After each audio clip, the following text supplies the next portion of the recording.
ബാബിലോണിലെ ഒരു നഗരത്തിൽ ജീവിച്ചുകൊണ്ടിരുന്ന ഒരു വ്യക്തിയായിരുന്നു ബെൻസർ. ഇദ്ദേഹത്തിന് ഒരു കുതിരവണ്ടി ഉണ്ടായിരുന്നു. ഈ കുതിരവണ്ടിയിൽ ഇദ്ദേഹം ഗുഡ്സ് കൊണ്ടുപോയി ആളുകൾക്ക് കൊടുക്കും. ആ രീതിയിലായിരുന്നു ഇദ്ദേഹം സമ്പാദിച്ചുകൊണ്ടിരുന്നത്. ഒരു ദിവസം അദ്ദേഹത്തിന്റെ വീടിൻ്റെ മുമ്പിലിരിക്കുകയായിരുന്നു. ആക്ച്വലി അദ്ദേഹത്തിന് ഒരുപാട് വർക്ക്സ് ചെയ്തു തീർക്കാനായിട്ടുണ്ട്. അദ്ദേഹത്തിൻ്റെ കുതിരവണ്ടിക്ക് കുറച്ച് കംപ്ലയിൻസ് ഉണ്ട്. അതെല്ലാം നേരെയാക്കിയിട്ട് വേണം അദ്ദേഹത്തിന് ഗുഡ്സ് കൊണ്ടുപോയി കൊടുക്കാൻ. എന്നാൽ അദ്ദേഹം ആ സമയത്ത് ഒന്നും തന്നെ ചെയ്യുന്നുണ്ടായിരുന്നില്ല. അന്നേരമാണ് അദ്ദേഹത്തിൻ്റെ ഒരു ഫ്രണ്ട് അദ്ദേഹത്തിൻ്റെ അടുത്തേക്ക് വന്നത്. അദ്ദേഹമാണ് കോബി. കോബി നോക്കുന്ന സമയത്ത് ബെൻസർ അദ്ദേഹത്തിൻ്റെ വീടിൻ്റെ മുമ്പിൽ തന്നെയുണ്ട്. കോബി ബെൻസറിനോട് പറഞ്ഞു, ഇന്നത്തെ നിന്റെ വർക്കെല്ലാം തീർന്നെന്ന് തോന്നുന്നു. നിന്റെ കയ്യിലുണ്ടെങ്കിൽ 2 സ്വർണ്ണ നാണയങ്ങൾ എനിക്കിതാ. എനിക്ക് കുറച്ച് ആവശ്യങ്ങളുണ്ട്. എൻ്റെ കയ്യിൽ ഒന്നും തന്നെയില്ല സുഹൃത്തെ, എൻ്റെ പോക്കറ്റ് കാര്യമായിട്ടിരിക്കുകയാണ്. ഇത് കേട്ടപ്പോൾ ബെൻസർ പറഞ്ഞു, എങ്കിൽ പിന്നെ നീ എന്തുകൊണ്ടാണ് ചുമ്മാ ഇരിക്കുന്നത്? നിന്റെ കുതിരവണ്ടിയുടെ പണി ഇതുവരെയും പൂർത്തിയായിട്ടില്ലല്ലോ. നിനക്ക് അതിന്മേൽ വർക്ക് ചെയ്തുകൂടെ? ഓ അതോ, അത് ഞാൻ ഇന്നലെ കണ്ട ഒരു സ്വപ്നം മൂലമാണ്. സ്വപ്നത്തിൽ ഞാൻ ഒരുപാട് പൈസ ഉണ്ടാക്കി. ഞാൻ വലിയൊരു ധനികനായി തീർന്നു. അങ്ങനെ എനിക്ക് ആവശ്യമുള്ള സാധനങ്ങളെല്ലാം എനിക്ക് വാങ്ങാനും സാധിച്ചു. അതുപോലെ തന്നെ പാവപ്പെട്ടവർക്ക് പൈസ നൽകാനും സാധിച്ചു. എന്നാൽ കണ്ണ് തുറന്നു നോക്കിയപ്പോൾ അത് വെറും ഒരു സ്വപ്നം മാത്രമായിരുന്നെന്ന് എനിക്ക് ബോധ്യമായി. അതിനുശേഷം എനിക്ക് ജോലികളൊന്നും ചെയ്യാനായിട്ടുള്ള ഒരു തോന്നലും ഉണ്ടായിട്ടില്ല. അതുകൊണ്ടാണ് ഞാനിങ്ങനെ ഇരിക്കുന്നത്.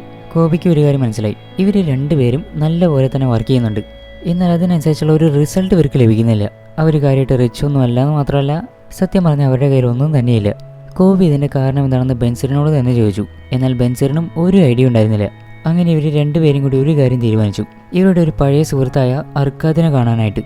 അർക്കാദ് ഇപ്പോൾ ബാബിലോണിലെ ഏറ്റവും റിച്ചസ്റ്റ് ആയ വ്യക്തിയാണ്. അദ്ദേഹത്തെ കണ്ടു കഴിഞ്ഞാൽ ഈ ഒരു പ്രോബ്ലത്തിന് ഒരു സൊല്യൂഷൻ ലഭിക്കുമെന്ന് അവർക്ക് തോന്നി. അങ്ങനെ അവർ അർക്കാദിനെ കാണാനായിട്ട് തിരിച്ചു. അവർ ചോദിച്ചു, ഞങ്ങൾ ഇത്രയും വർക്ക് ചെയ്തതിന് ശേഷവും എന്തുകൊണ്ടാണ് ഞങ്ങൾക്ക് സമ്പന്നരായി മാറാനായിട്ട് സാധിക്കാത്തത്? നിനക്കതിന് സാധിക്കുന്നുണ്ട്, എന്താണ് അതിൻ്റെ ഒരു കാരണം? ഈ ചോദ്യത്തിന് കോമൺ സെൻസിലൂടെ തന്നെ അർക്കാദ് പറഞ്ഞു കൊടുത്ത ചില ഫൈനാൻഷ്യൽ അഡ്വൈസസ് ആണ് the richest man in Babylon എന്ന പുസ്തകം. ഇതിലുള്ള കാര്യങ്ങളെല്ലാം തന്നെ വളരെ എളുപ്പത്തിൽ ആർക്കും അപ്ലൈ ചെയ്യാനായിട്ട് സാധിക്കുന്ന കാര്യങ്ങളാണ്. Lesson number 7, pay your self first. ഒരു സമയത്ത് അർക്കാദും ഇവരെ പോലെ തന്നെയായിരുന്നു. എത്രത്തോളം വർക്ക് ചെയ്തിട്ടും അദ്ദേഹത്തിന് കാര്യമായിട്ടൊന്നും ഏൺ ചെയ്യാനായിട്ട് സാധിച്ചിരുന്നില്ല. അന്നേരം അർക്കാദും ഇവരെ പോലെ തന്നെ റിച്ചായ മറ്റൊരു വ്യക്തിയെ കാണാനായിട്ട് തിരിച്ചു. അദ്ദേഹം അർക്കാദിന് പറഞ്ഞു കൊടുത്ത ചില കാര്യങ്ങളുണ്ട്.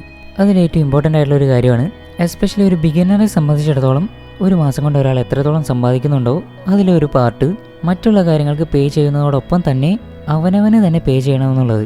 അവനവന് തന്നെ പേ ചെയ്യണമെന്നുള്ളത് കൊണ്ട് എന്താ ഉദ്ദേശിക്കുന്നത്? അതായത് സമ്പാദിച്ചാലെ ഒരു ഭാഗം മാറ്റി വയ്ക്കാനായിട്ട് മാസാവസാനം ലഭിക്കുന്ന ശമ്പളത്തിൽ നിന്ന് മറ്റു കാര്യങ്ങൾക്ക് വേണ്ടി ഉപയോഗിച്ച് തുടങ്ങുന്നതിന് മുൻപേ തന്നെ ഈ ഒരു പാർട്ട് മാറ്റി വയ്ക്കുക. ഐഡിയലി അറ്റ്ലീസ്റ്റ് 10% മാറ്റി വയ്ക്കണമെന്നാണ് പറയുന്നത്. ഒരു തുടക്കക്കാരൻ 10% മാറ്റി വയ്ക്കുന്നതെങ്കിൽ അദ്ദേഹത്തിന് മറ്റു കാര്യങ്ങളെല്ലാം നോക്കാനായി അധികം ബുദ്ധിമുട്ടേണ്ടി വരില്ല. സാധാരണ വ്യക്തികൾക്ക് ലഭിക്കുന്നത് മുഴുവനായിട്ടും ചെലവാക്കുന്ന ഒരു സ്വഭാവമുണ്ട്. അവരിങ്ങനെയായിരിക്കും ചിന്തിക്കുക, എപ്പോഴാണോ കയ്യിൽ പൈസ വരുന്നത് ആ സമയത്ത് ഞാൻ സേവ് ചെയ്ത് തുടങ്ങുമെന്ന്. എന്നാൽ അങ്ങനെ ഒരിക്കലും സംഭവിക്കാനായിട്ട് പോകുന്നില്ല.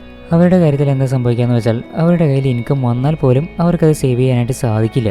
അതിന് കാരണം എന്താണെന്നാൽ ഓരോ തവണ അവരുടെ ഇൻകം വർദ്ധിക്കുമ്പോഴും അവരുടെ എക്സ്പെൻസും അതിനോടൊപ്പം തന്നെ വർദ്ധിക്കും. അതുകൊണ്ട് തന്നെ ആ മാസം അവസാനിക്കുന്ന സമയത്ത് അവരുടെ കയ്യിൽ ബാക്കി ഒന്നും തന്നെ ഉണ്ടായിരിക്കില്ല. പ്രധാനപ്പെട്ട ഒരു കാര്യം മനസ്സിലാക്കേണ്ടതെന്നാൽ, ഒരാൾക്ക് ഒരു പാർട്ടിക്കുലർ ഇൻകം ലഭിച്ചു കഴിഞ്ഞാൽ ആ പൈസ ഒരിക്കലും അദ്ദേഹത്തിൻ്റേതായിരിക്കില്ല. കാരണം അദ്ദേഹത്തിന് ഒരുപാട് ബിൽസ് പേ ചെയ്യേണ്ടതായിട്ടുണ്ട്. ഒഴിച്ചുകൂടാനാകാത്ത എക്സ്പെൻസസ് അതെല്ലാവർക്കും ഉള്ള കാര്യമാണ്. ചിലർക്ക് വീടിൻ്റെ റെൻറ്റ് പേ ചെയ്യേണ്ടതായിട്ടുണ്ടായിരിക്കും, ഇലക്ട്രിസിറ്റി ബിൽ, ഫുഡ്, ക്ലോത്തിങ്, അങ്ങനെയുള്ള എല്ലാതും. ഇതെല്ലാം തന്നെ കോമൺ ആയിട്ടുള്ള എക്സ്പെൻസസ് ആണ്. ഇതിന് പുറമെ അദ്ദേഹത്തിന് ഒരുപാട് ലയബിലിറ്റീസ് ഉണ്ടെങ്കിൽ അതും ഇതിൻ്റെ കൂടെ ആഡ് ചെയ്യേണ്ടതായിട്ട് വരും. Car loan, 2 wheeler loan, gold loan, അങ്ങനെ പലതും. എന്ന് വെച്ചാൽ ഒരാൾക്ക് എത്രത്തോളം ഇൻകം ലഭിക്കുന്നോ അത് മുഴുവനായിട്ടും അയാളുടേതല്ല. പകരം അയാൾക്ക് ആർക്കൊക്കെയാണോ പേ ചെയ്യേണ്ടത് അവരുടെയാണ്. അതുകൊണ്ട് തന്നെ ഒരാൾ സ്റ്റാർട്ടിങ്ങിൽ എക്സ്പെൻസസ് എത്രത്തോളം ചുരുക്കുന്നോ അത്രത്തോളം അയാൾക്ക് ബെനിഫിറ്റ് ആയിരിക്കും. ബെനിഫിറ്റ് എന്ന് പറഞ്ഞാൽ അയാൾക്ക് ഒരുപാട് സേവ് ചെയ്യാനായിട്ട് സാധിക്കും. പൈസ സേവ് ചെയ്ത് കഴിഞ്ഞാൽ അയാൾക്ക് സ്ട്രെസ് ഫ്രീ ആയിട്ട് വർക്ക് ചെയ്യാനായിട്ടും സാധിക്കും. ആ രീതിയിൽ വർക്ക് ചെയ്തുകൊണ്ട് അയാൾക്ക് കൂടുതലായിട്ട് നേടാനും സാധിക്കും. അയാൾക്ക് ആവശ്യമുള്ളതെല്ലാം വാങ്ങിക്കാനും സാധിക്കും. പിന്നീട് അതിനെ അസറ്റ്സ് ആയി കൺവേർട്ട് ചെയ്തുകൊണ്ട് ഇൻകം സോഴ്സസിനെ മൾട്ടിപ്ലൈ ചെയ്യാനും സാധിക്കും. Step number 6, make your money work for you. ശരിക്കും എന്താണ് ആക്റ്റീവ് ഇൻകവും പാസീവ് ഇൻകവും തമ്മിലുള്ള വ്യത്യാസം? ആക്റ്റീവ് ഇൻകം എന്ന് പറഞ്ഞാൽ അവിടെ ഒരാൾ പൈസ ഉണ്ടാക്കാൻ വേണ്ടി ട്രേഡ് ചെയ്യുന്നത് അയാളുടെ ടൈമിനെ ആയിരിക്കും. അതേസമയം പാസീവ് ഇൻകത്തിൽ അയാൾ ജനറേറ്റ് ചെയ്ത ഒരു സിസ്റ്റം ആയിരിക്കും ടൈമിനനുസരിച്ച് അയാൾക്ക് പൈസ കൊണ്ടുവന്ന് തരിക. ഒരു ഹോട്ടലിലെ മാനേജറുടെ ഇയർലി ഇൻകം 6 ലക്ഷമാണെന്ന് വയ്ക്കുക. അങ്ങനെയെങ്കിൽ അയാളുടെ മന്ത്ലി സാലറി എന്ന് പറയുന്നത് 50,000 രൂപയായിരിക്കും. ഒരു ആഴ്ചയിലെ സാലറി 12,500. ഒരു ദിവസത്തിലെ ഓൾമോസ്റ്റ് 1,500 രൂപ. ഒരു മണിക്കൂറിലെ ഏതാണ്ട് 70 രൂപയും. ഈ രീതിയിലായിരിക്കും അയാൾ ഏൺ ചെയ്യുക. അതുമാത്രമല്ല, ഇതിനുവേണ്ടി അദ്ദേഹത്തിന് ഒരു ദിവസം 12 മണിക്കൂറത്തെ വർക്കും ഉണ്ടായിരിക്കും. ഈ രീതിയിൽ അയാളുടെ സേവിങ്സ് അയാൾക്ക് 1 കോടിയിൽ എത്തിക്കണമെങ്കിലോ അയാൾക്ക് ലഭിക്കുന്ന ഇയർലി സാലറി ആയ 6 ലക്ഷത്തിൽ കൂടി കാൽക്കുലേറ്റ് ചെയ്യുന്ന സമയത്ത് അതിന് 17 വർഷങ്ങളെടുക്കും. മറ്റ് എക്സ്പെൻസസോ ടാക്സസോ ഒന്നും തന്നെ ഇൻക്ലൂഡ് ചെയ്യാതെ. അങ്ങനെയെങ്കിൽ അങ്ങനെ ഒരു ഡ്രീം അയാൾക്ക് ഉണ്ടാവുകയാണെങ്കിൽ അതൊരിക്കലും നടക്കാത്ത ഒരു കാര്യമായിരിക്കും. അതേസമയം ആ റെസ്റ്റോറൻറ്റിൻ്റെ ഓണർക്ക് ഇത്രയും അധികം എഫേർട്ട് എടുക്കാതെ തന്നെ ആ ഒരു പോയിന്റിലേക്ക് എത്താനായിട്ട് സാധിക്കും. കാരണം മറ്റുള്ളവരാണ് അയാൾക്ക് വേണ്ടി വർക്ക് ചെയ്യുന്നത്, അതല്ലാതെ അയാൾ സ്വയമല്ല ചെയ്യുന്നത്. മറ്റുള്ളവർ അയാൾക്ക് വേണ്ടി വർക്ക് ചെയ്യുന്നത് എന്തുകൊണ്ടാണ്? കാരണം അയാളുടെ പൈസ തന്നെയാണ് അയാൾക്ക് വേണ്ടി വർക്ക് ചെയ്തുകൊണ്ടിരിക്കുന്നത്, അതല്ലാതെ പൈസ ഉണ്ടാക്കാൻ വേണ്ടിയല്ല അയാൾ വർക്ക് ചെയ്യുന്നത്. ഇതാണ് മേജർ ഡിഫറൻസ്. ഇവിടെയാണ് അസറ്റിൻ്റെ കോൺസെപ്റ്റ് വീണ്ടും വരുന്നത്. ആ ഹോട്ടലിൻ്റെ ഓണറെ സംബന്ധിച്ചിടത്തോളം അയാളുടെ ആ ഒരു ഹോട്ടൽ അയാളുടെ ഒരു അസറ്റാണ്. അദ്ദേഹത്തിൻ്റെ എഫേർട്ട് മുഴുവൻ എടുത്തത് അദ്ദേഹത്തിൻ്റെ ആ ഒരു അസറ്റ് ക്രിയേറ്റ് ചെയ്യാനായിരുന്നു, അദ്ദേഹത്തിൻ്റെ ആ ഒരു ഹോട്ടൽ. എന്നാൽ അതൊന്നും ഒരു ദിവസം കൊണ്ടുണ്ടായതല്ല. അതിനുവേണ്ടി അദ്ദേഹത്തിന് ഒരു പക്ഷേ ഒരുപാട് എഫേർട്ട് എടുക്കേണ്ടി വന്നിട്ടുണ്ടാവും. മറ്റുള്ളവർ ഉറങ്ങുമ്പോഴും അദ്ദേഹത്തിന് ഒരു പക്ഷേ വർക്ക് ചെയ്യേണ്ടതായും വന്നിട്ടുണ്ടാവും. എന്നാൽ ഇപ്പോൾ അദ്ദേഹത്തിന് ഉറങ്ങിക്കിടക്കുമ്പോഴും അദ്ദേഹത്തിന് പണം കൊണ്ടുവന്ന് തരുന്ന ഒരു സോഴ്സായി അദ്ദേഹത്തിൻ്റെ ആ ഒരു അസറ്റ് മാറിക്കഴിഞ്ഞു. ഇപ്പോൾ അദ്ദേഹത്തിൻ്റെ പൈസയാണ് അദ്ദേഹത്തിന് വേണ്ടി വർക്ക് ചെയ്യുന്നത്. ഇതാണ് point. Make your money to work for you. ഒരാൾക്ക് ഫൈനാൻഷ്യലി ഇൻഡിപെൻഡൻ്റ് ആവണമെങ്കിലും ഈ ഒരു മാർഗ്ഗം മാത്രമേ ഉള്ളൂ. പാസീവ് ഇൻകം ജനറേറ്റ് ചെയ്യാനായിട്ട് പഠിക്കുക. Lesson number 5. Use saved money to make more money. Billionaire investor Warren Buffett ഇത് വളരെ ചെറുപ്പത്തിൽ തന്നെ ചെയ്തിരുന്നു. ഒരു പാർട്ടിക്കുലർ തുകയ്ക്ക് സോഡ വാങ്ങിച്ചുകൊണ്ട് അതിനെ പിന്നീട് ഇരട്ടി വിലയ്ക്ക് വിൽക്കുക. അങ്ങനെ കുറച്ച് പൈസ ഇദ്ദേഹത്തിന് സേവ് ചെയ്ത് വയ്ക്കാനായിട്ട് സാധിച്ചു. പിന്നീട് ആ സേവ് ചെയ്ത് വെച്ച പണം കൊണ്ട് അദ്ദേഹം ഒരു പിൻബോൾ മെഷീൻ വാങ്ങി. എന്നിട്ട് ഈ പിൻബോൾ മെഷീൻ അദ്ദേഹത്തിന് ചുറ്റുമുള്ള റെസ്റ്റോറൻറ്റുകളിൽ ഇൻസ്റ്റാൾ ചെയ്യാനായിട്ട് തുടങ്ങി, അവരുടെ അനുവാദത്തോടു കൂടി തന്നെ. പിന്നീട് അതിൽ നിന്ന് എത്രത്തോളം പ്രോഫിറ്റ് ഉണ്ടാകുന്നോ അതെല്ലാം തന്നെ ആ റെസ്റ്റോറൻറ്റ് ഓണേഴ്സുമായി 50-50 എന്ന ഗ്യാരണ്ടിയിൽ. ആ രീതിയിൽ അദ്ദേഹത്തിൻ്റെ കയ്യിലുള്ളത് വെച്ച് പതുക്കെ സ്റ്റെപ്സ് വെച്ച് തുടങ്ങി. ഇപ്പോൾ അദ്ദേഹം ലോകത്തിലെ 3ാമത്തെ റിച്ചസ്റ്റ് പേഴ്സണാണ്. ഇങ്ങനെ ചെറിയ രീതിയിൽ ഏൺ ചെയ്യുന്ന എനിക്കതിനെല്ലാം ഒരു സോൾജിയറായിട്ട് കൺസിഡർ ചെയ്യാം. പിന്നീട് ഈ ഒരു സോൾജിയറിനെ യൂസ് ചെയ്തുകൊണ്ട് വേണം കൂടുതൽ സോൾജിയേഴ്സിനെ ക്യാപ്ചർ ചെയ്യാനായിട്ട്. പിന്നീട് അവരെ യൂസ് ചെയ്തുകൊണ്ട് അതിനേക്കാൾ കൂടുതൽ.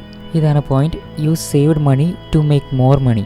എന്നാൽ സാധാരണ ആളുകൾ എന്താ ചെയ്യുക? ഉണ്ടാക്കിയ ഇൻകത്തെ ഒരു വാല്യൂ ഇല്ലാത്ത കാര്യങ്ങൾക്ക് വേണ്ടിയായിരിക്കും അവർ സ്പെൻഡ് ചെയ്യുക. ഇവർ ചില പാർട്ടികളുടെ പ്രോഡക്ട്സ് എല്ലാം വാങ്ങിച്ചു കൊടുക്കും. ഈ പ്രോഡക്ട്സ് എല്ലാം തന്നെ ഒരു പക്ഷേ ഫ്യൂച്ചറിൽ കേടായി പോകുന്ന കാര്യങ്ങളായിരിക്കാം, അതല്ലെങ്കിൽ ഉപയോഗിച്ച് തീരുന്നതായിരിക്കാം. ഇതിനൊന്നും തന്നെ ഒരു വാല്യൂ ഇല്ലെന്ന് വേണം മനസ്സിലാക്കാനായിട്ട്. ഈ കാര്യങ്ങളെല്ലാം വാങ്ങിച്ചുകൊണ്ട് അയാൾ ആക്ച്വലി ചെയ്യാൻ ഉദ്ദേശിക്കുന്നത് മറ്റുള്ളവരെ റിച്ചാക്കി മാറ്റുകയാണ്, സ്വന്തം കയ്യിലുള്ള പൈസ അവർക്ക് കൊടുത്തുകൊണ്ട്. അതേസമയം പ്രൊഡക്റ്റീവ് മൈൻഡ് സെറ്റുള്ള ഒരു വ്യക്തി ആ പൈസ എങ്ങനെയായിരിക്കും യൂസ് ചെയ്യുക? അങ്ങനെയുള്ള വ്യക്തികൾ ഇതുപോലെ സേവ് ചെയ്ത് വെച്ചിരിക്കുന്ന പൈസയെല്ലാം തന്നെ ശരിയായ രീതിയിൽ ഇൻവെസ്റ്റ് ചെയ്യുകയായിരിക്കും ചെയ്യുക, എസ്പെഷ്യലി അവർക്ക് അറിയാവുന്ന കാര്യങ്ങളിൽ. അതല്ലെങ്കിൽ എവിടെയാണ് ഒരു ഗ്രോത്ത് ഓപ്പർച്യൂണിറ്റി കാണാനായിട്ട് സാധിക്കുന്നത് അവിടെ. Lesson number 4. Invest in your self. വളരെ കുറവ് ഇൻവെസ്റ്റ്മെൻറ്റിലൂടെ തന്നെ ഒരുപാട് ഏൺ ചെയ്യാനായിട്ട് സാധിക്കും. 5000 രൂപയോ അതല്ലെങ്കിൽ അതിന് കുറവോ ഉപയോഗിച്ചുകൊണ്ട് തന്നെ കോടിക്കണക്കിന് ആസ്തിയുള്ള ബിസിനസ്സുകൾ ഇതിനു മുൻപ് ചെയ്തവരുണ്ട്. എന്നാൽ ഒരാൾ വന്നിട്ട് പറയാണ് 5000 രൂപ ഇൻവെസ്റ്റ് ചെയ്ത് കഴിഞ്ഞാൽ 5 വർഷത്തിന് ശേഷം അത് 5 കോടിയായി തിരിച്ചു ലഭിക്കുമെന്ന്. മിക്കവാറും കേസുകളിൽ അങ്ങനെയുള്ളതെല്ലാം ഫ്രോഡായിരിക്കും.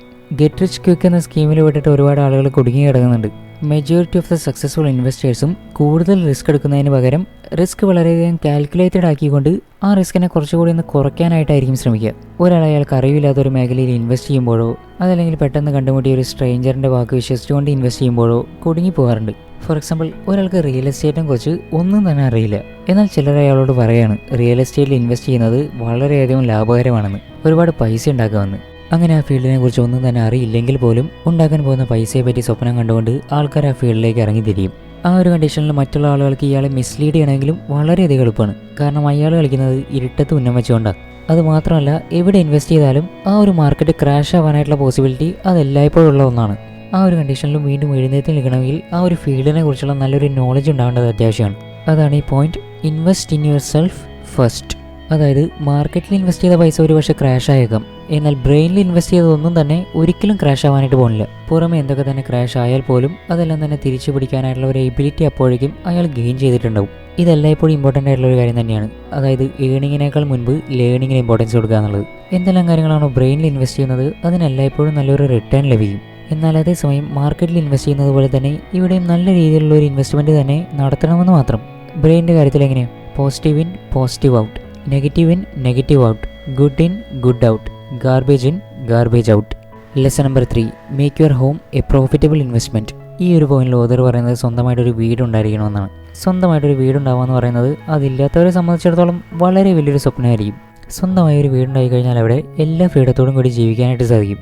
വീട്ടിലുള്ളവരെല്ലാം തന്നെ വളരെയധികം ഹാപ്പി ആയിരിക്കും. അതുകൊണ്ട് തന്നെ ഒരു പീസ്ഫുൾ മൈൻഡ് സെറ്റ് മെയിൻറ്റെയിൻ ചെയ്യാനായിട്ട് സാധിക്കും. അങ്ങനെ ഒരുപാട് അഡ്വാൻറ്റേജസ് ഉണ്ട്. ഇതെല്ലാം തന്നെ എല്ലാവർക്കും അറിയാവുന്ന കാര്യങ്ങളാണ്. എന്നാൽ ഒരു വാടകയ്ക്കെടുത്ത വീടാണോ അതോ സ്വന്തം വീടാണോ ഫൈനാൻഷ്യൽ ലെവലിൽ കൂടുതൽ ലാഭകരം എന്നുള്ളത് മറ്റൊരു ചോദ്യമാണ്. ഇതിനെക്കുറിച്ച് റിച്ച് ഡാഡ് പുവർ ഡാഡിലും പറയുന്നുണ്ട്. അതായത് ഒരു വീട് എന്നുള്ളത് ഒരു അസറ്റ് അല്ല, പകരം ലയബിലിറ്റി ആണെന്ന്. അത് മറ്റൊരു സൈഡ്. എന്നാൽ കംഫർട്ട് ലെവലിൻ്റെ കാര്യത്തിൽ ആലോചിച്ച് കഴിഞ്ഞാൽ എല്ലായ്പ്പോഴും സ്വന്തമായൊരു വീടുണ്ടായിരിക്കുന്നത് തന്നെയായിരിക്കും ഒരു വാടക വീടിനേക്കാൾ എല്ലായ്പ്പോഴും ഏറ്റവും നല്ലതായിട്ട് തോന്നിക്കുക. പലർക്കും സ്വന്തമായിട്ട് ഒരു വീടുണ്ടായിരിക്കുക എന്നുള്ളത് ഒരു സ്വപ്നം തന്നെയാണ്. അതേസമയം പലർക്കും ഇതിനു വേണ്ടി ലോൺ എടുക്കേണ്ടതായിട്ടും വരും. ഇവിടെ ഓത്തർ പറയുന്നത് അയാൾ ആ വീടിന് വേണ്ടി എടുത്തിരിക്കുന്ന ലോണിൻ്റെ മന്ത്ലി ഇൻസ്റ്റാൾമെൻറ്റ്സ് അയാളുടെ മന്ത്ലി ഇൻകത്തിനേക്കാൾ കൂടുതലായി വരുന്നില്ലെങ്കിൽ ആ ലോൺ എടുക്കാൻ തന്നെയാണ്. അങ്ങനെ ചെയ്യുന്നത് വഴി ഒരു വാടകയ്ക്കെടുത്ത വീടിനുണ്ടായിരിക്കുന്ന റെസ്ട്രിക്ഷൻസ് ഒന്നും തന്നെ അയാൾക്ക് പിന്നീട് ഉണ്ടായിരിക്കില്ല. Lesson number 2, get luck on your side.